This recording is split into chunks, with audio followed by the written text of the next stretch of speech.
You're watching The Breakfast Club. Morning, everybody. It's DJ MV Angela Yee, Charlamagne the Guy. We are The Breakfast Club. And it's Friday, so you know what that means. It's not Freaky Friday? No, we are having a serious discussion Is it today. serious? Yes. All right, we have Kim here from Atlanta. Now tell us about Kim Yee. Kimberly Smedley, now you're on the show From the Bottom Up. Yes. When I first heard about that show, I thought it was just about you because it's called From the Bottom Up. And when I first heard about it, it was about, different women, I guess, who are trying to get their lives back together after something has happened. Now, let's explain your story. Okay, so my story is I went to prison for almost 2 years for doing silicone injections. Illegal butt shots. Illegal butt shots, yes. Right. And so I was approached to do the show by Nikki Gilbert. And the show, it has opened up a lot of doors for me. Mm-hmm. So you're not a certified doctor at all. You're a cosmetologist. I am a licensed cosmetologist by trade. I don't have any medical training. That's true. Now, what is a cosmetologist? What you do? Eyebrows and... You need your brows done, MV? I'm just curious. I don't explain what a cosmetologist is to people. Okay. But people don't know what a cosmetologist is. It sounds like a doctor. When you say cosmetologist, it's a it's a hairstylist. She's a hairstylist. I'm a hairstylist. Yeah, there you go. There you go. All right, so you actually got started doing these silicone injections. Now, let's discuss the difference because I don't know a lot about butt injections.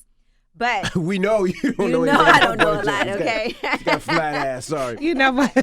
Don't get mad at me. But you're cute, because you don't know what a cosmetologist is. I know what a cosmetologist is. But you're cute, though. Don't worry about it. Thank you. Go ahead. See, and this is all about making sure that you actually have high self-esteem. So there you people go. Calling you flat ass, and then maybe I feel like I need to go and find out how. But flat is coming back, though. I'm telling you the truth, because a lot of times you can't wear the cute clothes when you have the big badonkadonk. And all the time it's not attractive on everybody. And depending on where you work and what you want to do for the rest of your life. There you go. There might be some long-term and what effects. kind of man you have. Right. All right, so now let's get into silicone injections versus, I know a lot of people are doing fat transfers now. That seems to be like the popular. And that's all illegal, right?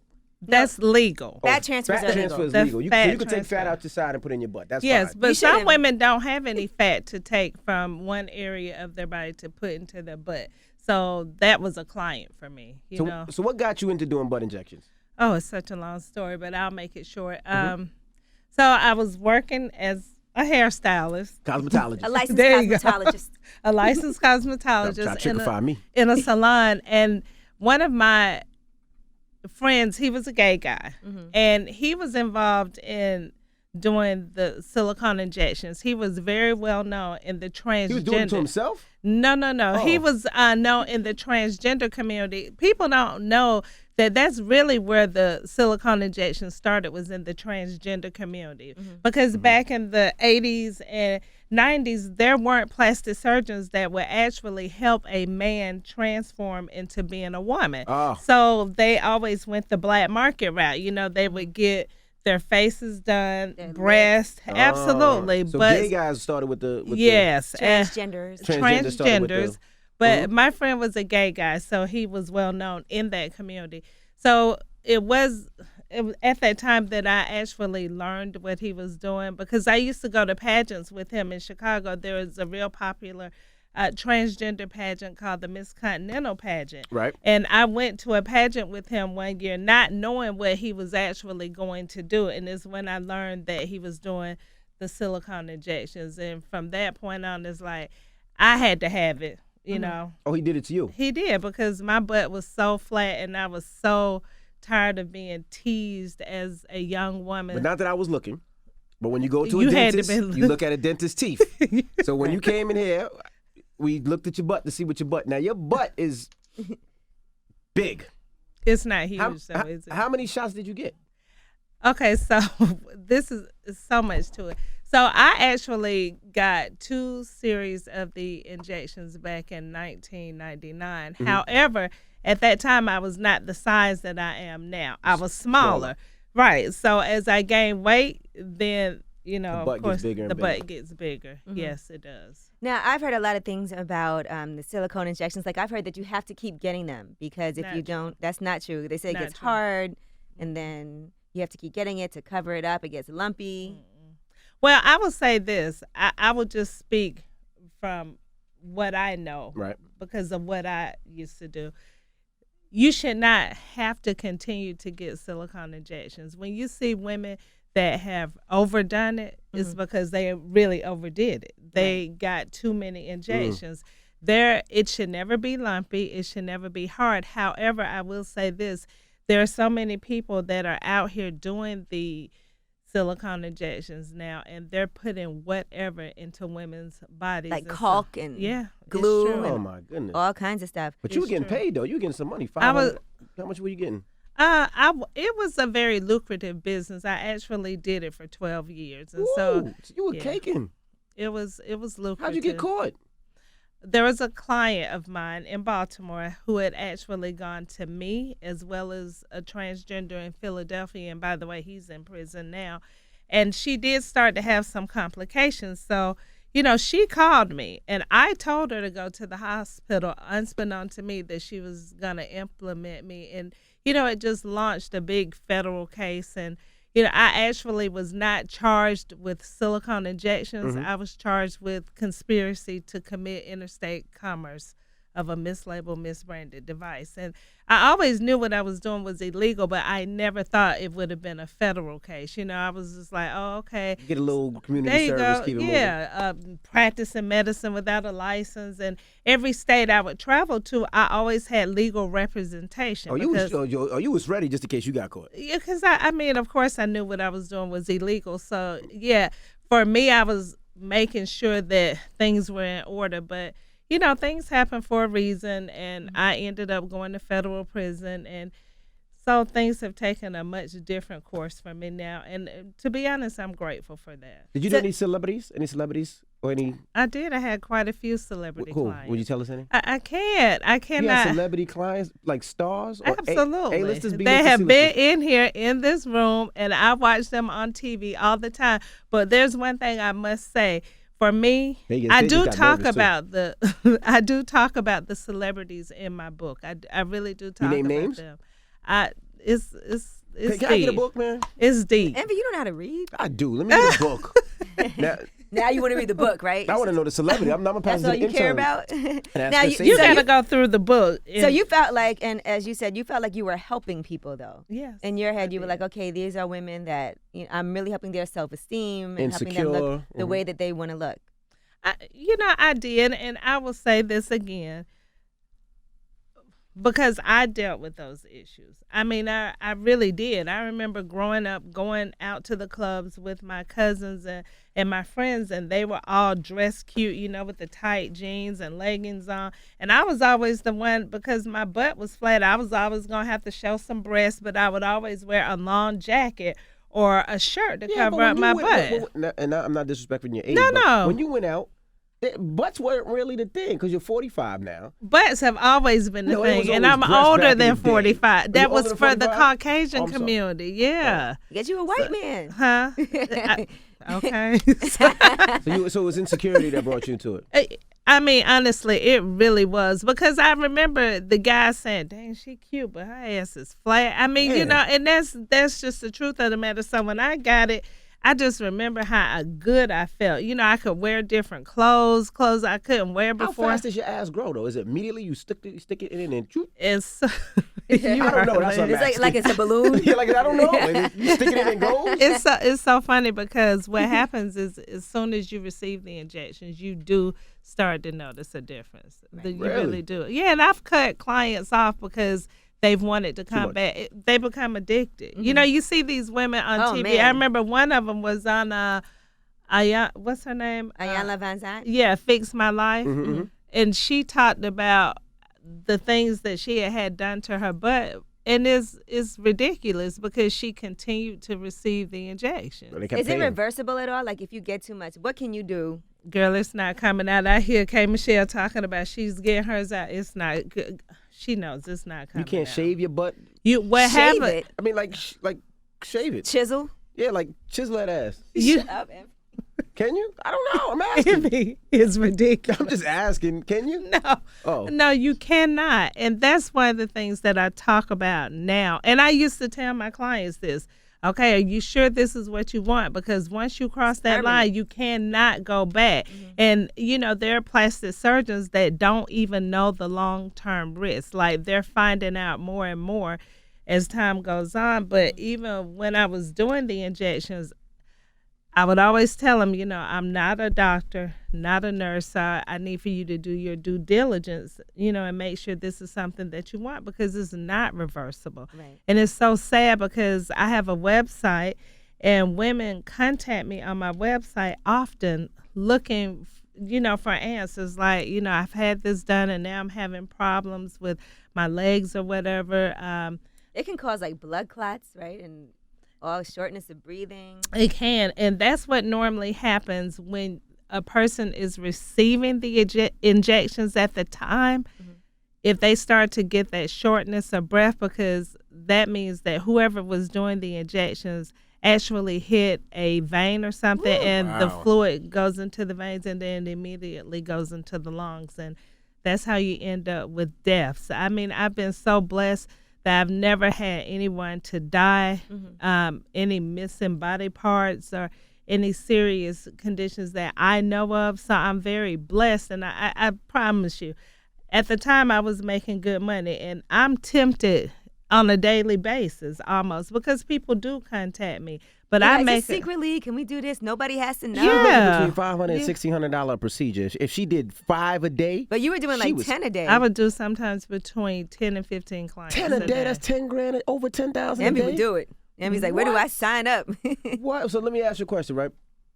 So now, people still call you, of course. They do. You ever just wanted to be a consultant? Because you can't get arrested for being a consultant. Yes, you can. That's conspiracy. It's illegal. I mean, you can't consult to do something illegal. And I have had people, I'll pay, can you teach me? I'll pay you $25,000. Now, let me tell you something. I can, listen, not only can I use $25,000, I can use $5,000 right now. But I'm just in a different place. And that's one reason why I decided to do the reality show from the bottom up. Because for me, it wasn't just about that. Because people, you all know that when you're on reality TV, you don't make money from the show like that. Right. People, exposure from it. And it's just engagements and stuff like that. Right? Yeah, absolutely. It's the thing that comes after that. Yeah, but for me, it was also accountability.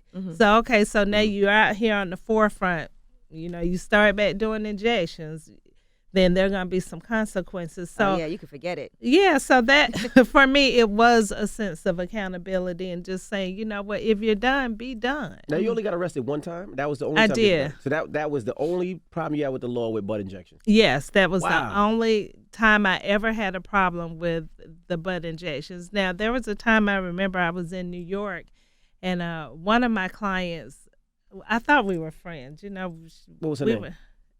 It's not a celebrity. Right, go ahead. She lives in New Jersey. Okay. And she got upset with me. So, oh my gosh, she called investigative reporters from the New York Post, of all the places. And I remember checking into the hotel, and this one lady came to see me, and I was like, she wants her butt done, but she never would take her clothes off for me to see her butt. So I'm like, well, how's she going to get her butt done and she won't let me see it?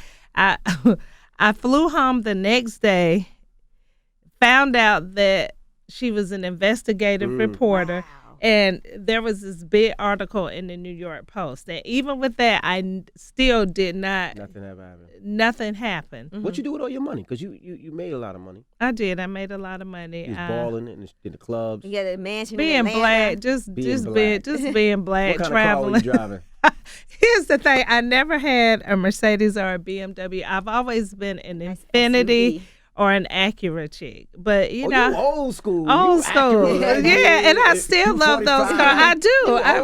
I love those cars. And my oldest son, he graduated from Tuskegee. I paid his way through college. I've been very good to family and friends. You had a daughter? I do. I adopted a little girl. Oh, this was before? I've had her since she was 4 months. She's 13 now. Oh, she's 13. She's too young.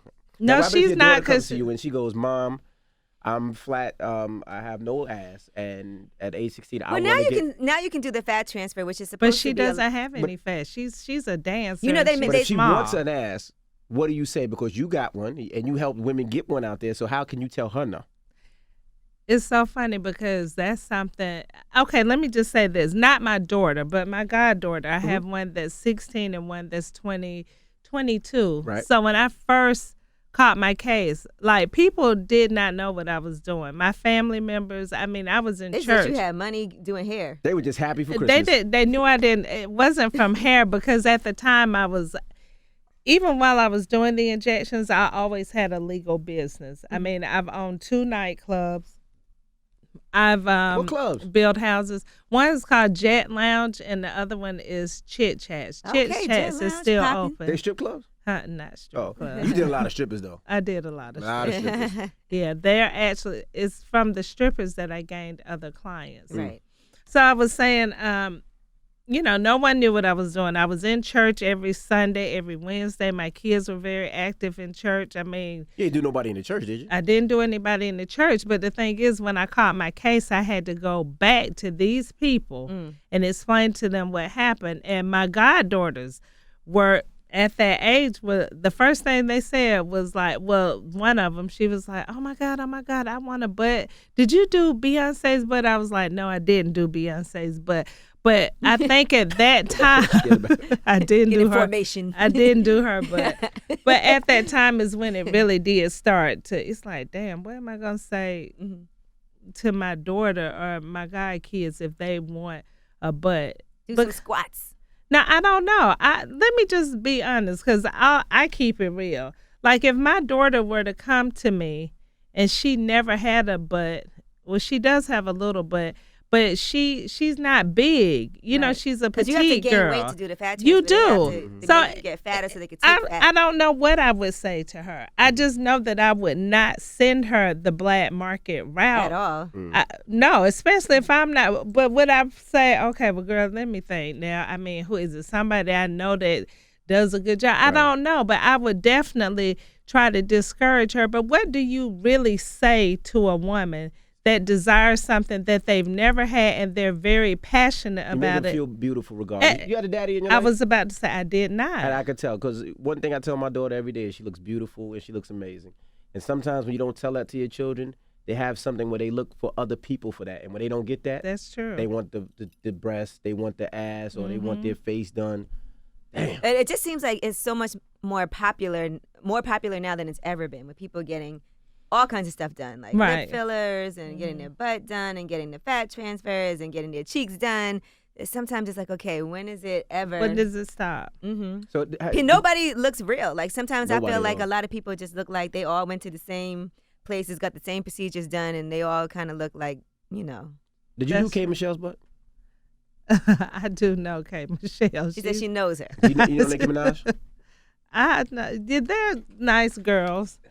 They're nice girls. But why does everybody? That's why I said they both. But why does everybody want to know about those two when they've clearly said that they've had it done? They're the only 2 female artists that really been here with a big. And K. Michelle has admitted that she's had work done to her. And she is not coming out though. Right. Now she's saying she wants to have it removed. It's not coming out. Nothing she could do. You will not see her with a small butt again. Trust. So what do you do now for money, for income, and all that? Okay, so I have the show From the Bottom Up, which. That's a whole different thing. But I actually own a spa. The spa is called All About Waxing and Threading. All about what? Waxing and threading, and it's in Stockbridge, Georgia. I have that, and then, like I said, the reality show. You've always been an entrepreneur, though. Always. They call me Matt. You know what's so funny? Like, I said one time when we were taping, like, my clients used to call me Madam because they did. And a lot of people like, Madam, why they call you Madam? You have prostitutes? I was like, no, people forget about Madam C.J. Walker, Madam Tasha, who were 2 women that had eccentric ways of making money. And that's me. I've not worked for anybody since the age of 22. So I've always known how to get money. Like, I'm going to get some money, and the thing is, I don't have to do it illegally, but when I was caught up in that lifestyle, that's just what it was. For me, I looked at it as a business. Was it ethically right? No, it wasn't. And I went to prison for it. So now I've just had to take that same energy and try to channel it in a different way. You had a good lawyer, too.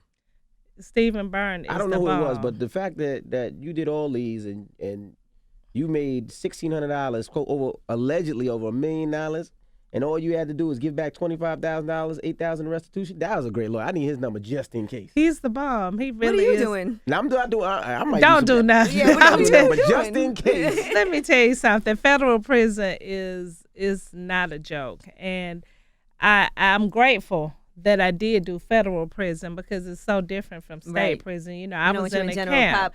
Yeah, I was in a camp. I went to the same prison Martha Stewart was at. Did you see Martha? I did. She was there way before me.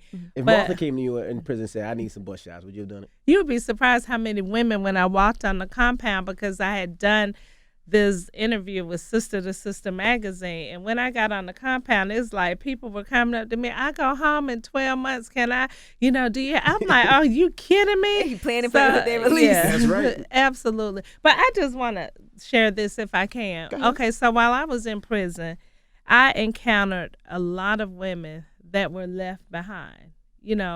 Men go to federal prison, and it's a little different for men. But you have women in federal prison because, let me just say this, there are not a lot of federal prisons for women. So when I lived in Atlanta, but I went to prison in West Virginia because that's where they sent me. Mm-hmm. So had it not been for my family, I honestly don't know how I would have made it through that time. I did my time off of my family. Right. They would come and see me every 3 months. It was a 9-hour drive. There's no airport near. So when I was there, I encountered women that were in prison. Some of them didn't deserve to be there. Mm-hmm. Say, for instance, you had a guy that you were dating and he was a drug dealer. Right. You decided to keep some of his money in your house. I mean, let's just keep it real. How many of us, I won't hold the dope, but I'll hold some money or whatever. There are so many women in prison for different things that have had to leave their families and their kids, and they never get a visit. That's crazy. I was in prison with women that had 10, 12, 15-year sentences that had never gotten one single visit from their family because the family couldn't afford to come and see them. Mm-hmm. So I'm very passionate now about women in prison. Mm-hmm. I maxed out my commissary every month. We were allowed to have $400. I never had a problem getting money in prison. My family and friends would send it to me. But here's the thing. I spent most of my money every month giving it to women that never received anything. When I was in prison, we made $5.25 a month. Jeez, you can't do anything with that. If I wanted to buy sneakers, I had to buy sneakers. You don't go in prison with sneakers, jogging suits, things like that, potato chips. Prison does not provide those things to you. Those are things that you have to pay for.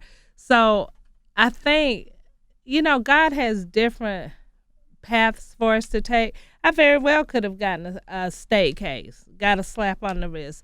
But that journey for me through the federal prison system allowed me to see some things and feel some ways that I had never felt because I was very judgmental. Changed you. Yeah, it changed me. And so I would never forget the women at Alderson Federal Prison. When I went to prison, I didn't know how to cook in the microwave.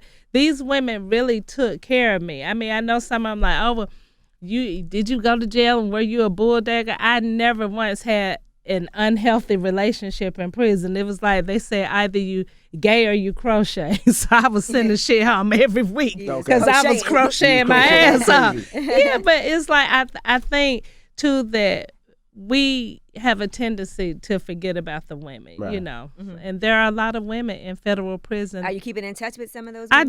I do. And so funny, they hit me up on Facebook, on Instagram, the ones that are out, that have come home, and they're so proud. They're like, everything you said you were going to do, you're doing it. And then I do have the women that are in prison that I still reach out to. I'm still on federal probation, so I can't really have contact with a lot of them like I would want to.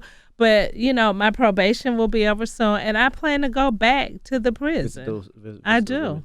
I saw Sarah Stokes is on the show with you from the bottom up. She just got out of prison. She went to jail for 3 months, honey. Right. I went to prison, okay? I went to prison. I was there for almost 2 years, okay? Came home with the ankle monotone and everything. So it's a little bit different. But Sarah she's an awesome person. I mean, she has a lot of demons that she is really fighting through. Who's you Sarah? know, That's making a From band? Making a Band. Which one is that? She's the one with the curly hair. And then she got the big implants, and she was married really young. she's still married. And to she's still Tommy. married, Uh-huh. but You gotta show me a it's picture. a little, yeah, You gotta show me. it's a little volatile. Now, who's the? What's the craziest thing that somebody asked you to do? Did you ever have to do penile implants? You know what? That is the craziest thing. I had a you do male it? stripper. No, Oh. never did. You know, can't there are really too do many. that. The penis is. But there are guys there are injectors that have actually injected men's penis. I would never Hell do no. that because it doesn't make it bigger. It just makes it fatter. Right. You know, that's all it little does. short fat penis. That's not gonna do nothing for nobody. Just kidding. Now, what about men? You ever did a man? I have done a man's butt. Like yes. not a transgender, but like a regular man. Yeah, you know, men should have a little bit of butt with them too. I feel like not too much. I know, But they can't have no flat back I either. just erased this picture out of my phone. One of my We don't wanna see your freaky no, pictures now. it's not I wanna freaky. see. But he said, you know, this guy, he has a shape. You know how their backs are cut up and they have the V. Right. And my friend, he said he's a guy. He sent me the picture. He's like, damn, I wish I could get my ass like this. And I'm like, really? These So guys it was he was muscular. testing you to see if you would give him a shot. That's That's what it He was was. trying Not- to put it out there. Yeah, and put it I out there so just you can do I it. just text him back, LOL. But I used, girl, let me tell you something. But I do get men. Well, used to have men that would come to me often and want their butts done. That's crazy. You think so? Yes. Nah, Yeah. I mean, women are doing it. Men, I think a lot more men are trying to do A certain fat things. ass. Not fat, but maybe they want to Right. have a little, you know. Girls like to look at a man's back. We don't want you to have no big butt, but it still looks weird if you have no butt at all. I like you. You're telling the truth because that's the truth. Right. Gotta DJ get no ass Envy. shots. I got ass. You got. No, Charlamagne got ass. And Charlamagne, He got- you missed him. He got ass and thighs. got I think hips. Oh, got I some wish shots. I could have seen. He got baby making hips. My, and he got- I do wish I could have seen it. My kids are like, Mom, now listen, my publicist got this for me, right? And Right. so I was like, okay, cool, you know, radio, New York. So he didn't tell me anything about the show. So I go and I'm talking to my oldest son, and my oldest son is like, Ma, I don't know if you're ready for Charlamagne. And I'm like, well, tell me a little bit about him. He's like, you just need to go on YouTube and watch. So I go on YouTube and I'm watching. I'm like, oh, snap. But, you know, I felt like it was going to be a good thing. And but then I've missed this show 2 times, so Right. maybe it wasn't meant for him Him to be here. right. go. Yeah. There Well, you go. Charlamagne would tell me all the time that I need to get butt shots, I should get butt injections and all that, and I don't even pay him no mind. Tim, he's going to be sorry he missed me today. I No. know he is. Now, last question, your kids. What did your kids feel? How did your kids feel when you got arrested? Did they know what you were doing, and how was it for them? Okay, my oldest son definitely knew what I was doing. My oldest son, He's bringing you clients, wasn't he? no, he never brought me clients. brought his But girl home. I felt like he was old enough for me to say, look, this is what I'm doing. Right. But there was a lot of humiliation for him. I mean, the feds, when I would not disclose certain things to the feds because I wanted my case to stay centered around me. Why bring other people No into snitching. it? No snitching. Right. No, it wasn't worth it. You know, why bring other people in?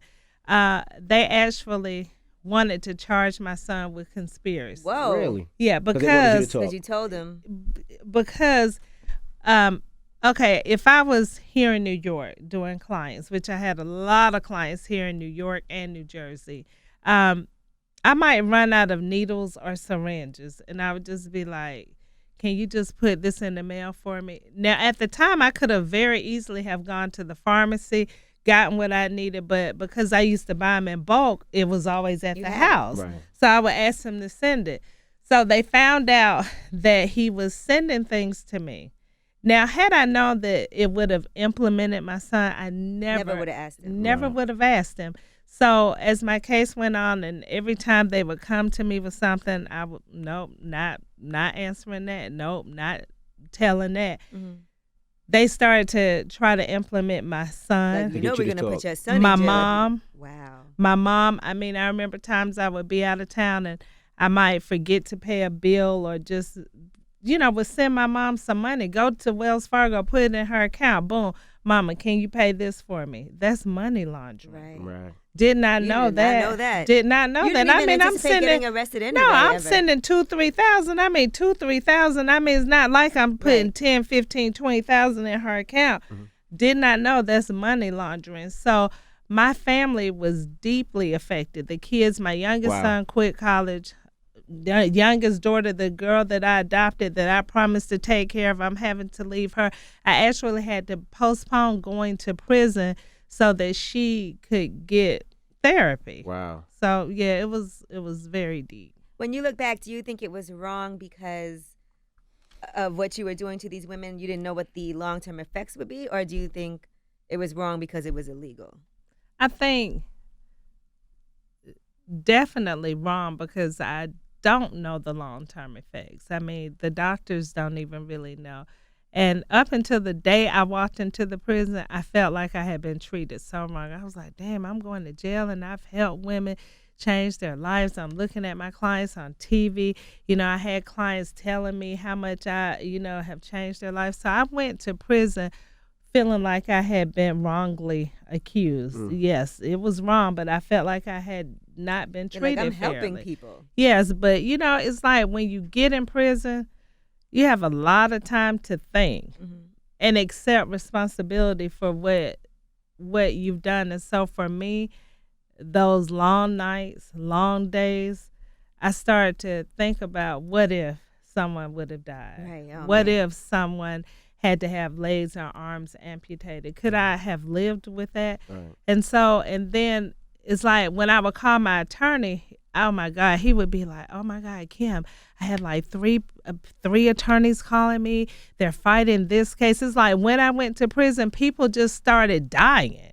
Like, and like the young lady from BET, I get phone calls to do interviews when people have complications. Right. CNN, they always call me about different interviews. So when I went to prison, I really did have a lot of time to think about why I felt justified to do what I was doing. Right. And really, was there a justification? Because at the end of the day, it's like you said, DJ Envy, women, we as women, because I still struggle with some issues. I'm like, I'm getting ready to be 50. I got this going on right here. Maybe I need to get a little Botox. Maybe I need to do this. I think that society as a whole, especially the black media, makes us feel like we have to look a certain way in order to be successful. And we see how Nikki started. We see where she is now. And now we look at the fact that she's kind of like a sex symbol and how it has helped her career.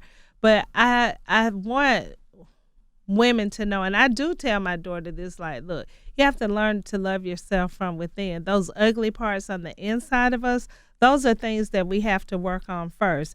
And for me, I never dealt with those issues. Right. I never dealt with the things I was struggling with on the inside, like my father dying when I was 3, me never having a male figure in my life, and the men that were in my life were not good for me on a personal level. And my mom raised me really well, and she would be in relationships and she would tell a man, look, don't say anything to my daughter. If you have an issue with her, you need to come through me. So I grew up with a lot of different things that I never dealt with on the inside. Right. And I'm old as hell now and trying to figure out, why did not old as hell, but if I had it to do all over, I would do it differently. Absolutely. You know what I mean? So I think that women, we have to learn that self-esteem starts from within, and that it cannot be found in a syringe or cosmetic surgery. Am I against cosmetic surgery? Absolutely not. But done safely and absolutely for the right doctor. reasons, and making sure that you're okay, because some things you can't fix just by your appearance. That's so true. If it still hurt, it still hurt. I have a lot of friends who are like, oh, I want to go get this done. Oh, I gained so much weight. Yeah. I'm like, why don't you just eat better and go to the gym and It's start hard. there? People want a quick I know fix. it's hard, We but do. you know what? Maintaining liposuction is hard. It Because it is. ain't like you get liposuction. I got liposuction, honey, and It didn't come back where I got it from, but it went straight to my butt and my breast. It's true. I got cheek implants.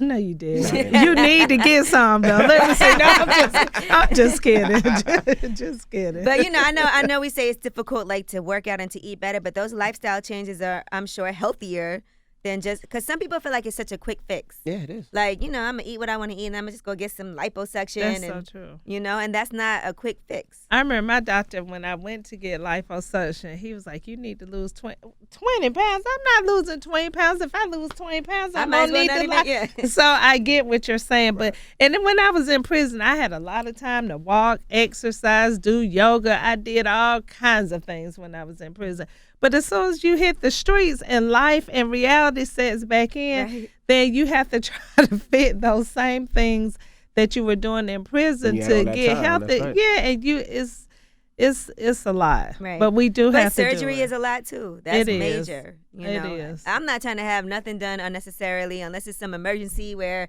I have to go to the hospital. But other than that, I ain't going under no knife or nothing. That's just because so good. I'm not doing that. Well, we appreciate you joining us. Oh, well, thank you so much for having me. Thank you for stopping through and talking to the youth out there about ass shots and everything that you've been through. We definitely appreciate it. Tell them about the show again. Stupid the way you said it. What? He's talking to the youth and talking to the youth. Okay. That's real talk. That's real conversation. It is real. Tell us about the show again. It's a very interesting conversation to have because it is very popular now. A lot of people are contemplating, do I want to get this done? How safe is it? What's the best way to do it? I know people who still do black market injections and everything. I know a lot of people who do that. So. Isn't it amazing? Like, they really do it. Okay, so the show is From the Bottom Up. It airs on Saturday nights on Centric at 10 p.m. Nikki Gilbert is the creator, and Queen Latifah is the executive producer. We are getting ready to show our finale, so I'm excited about that. The whole reunion show and everything. That's a good thing. And I know you're gonna let me plug this book, DJ, because guess what? I am not doing injections anymore, so I'm out here hustling. So the book is titled "The Backside of the Story," and it talks about so many things, not just about the butt injections. I do talk about the celebrities, but I also give the history. I talk about Sarah Bartman, who was taken from her tribe in Africa, the Hottentot tribe, and she was taken to England and exploited. And the thing is, Beyonce is now getting ready to do a movie on Sarah Bartman. It's a good read, and you can follow me on Instagram, Kimberly Smedley, Facebook, Kimberly Smedley, Twitter, Kimberly Smedley, and be sure to check out my website, which is Kimberly Smedley. All right, Miss Kimberly Smedley. So thank you so much for having me. I'm sorry I missed Charlamagne. Maybe I'll see him again. Right, he might need some shots. Did you do his? He has some deep conversation. I was looking at him talking to Tank about tossing salad. I was like, oh my goodness. So yeah, Tank got real deep with that one. He put his legs up and everything. Are you serious? Wow. You like when your salad sauce?